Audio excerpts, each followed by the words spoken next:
U.S. government runs out of money in 2 weeks. Lawmakers are still trying to agree on spending levels and policies for this budget year. Republicans say that they got a big win that could save the lives of the unborn. Capitol Hill correspondent Erik Rosales reports.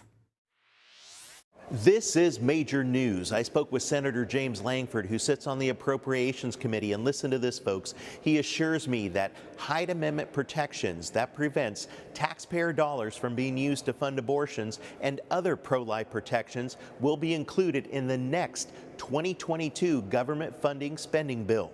I've actually talked to some of the leaders in the negotiation yesterday about this.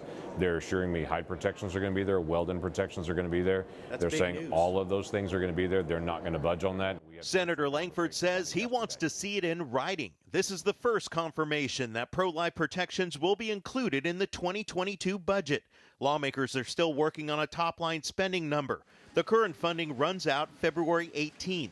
Republican leadership tells me they're doubtful an agreement can be reached before the deadline, and some Democrats agree. We're still discussing whether a final appropriations bill is possible. That would be my preference, or CR. One way or the other, shutting down the government is really not an option. Senator Mike Braun would like to see an overhaul of the budget process. This is all part of a broken system when you're talking about getting spending done for a year that ended several months ago, and that every year we borrow between $1 trillion and now $1.5 trillion to pay for our current needs.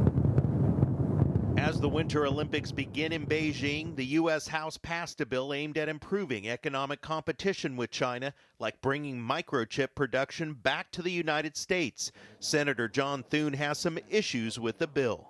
Unfortunately, again, what happened in the House of Representatives is they moved it way left, and they put a bunch of provisions in there that are designed to help out their union brethren. Again, pro-life provisions will be included in the next government funding spending bill, a stark contrast from just a few months ago when House Speaker Nancy Pelosi, a self-proclaimed practicing Catholic, told me that no pro-life provisions will be included in the bill, and there's no negotiating.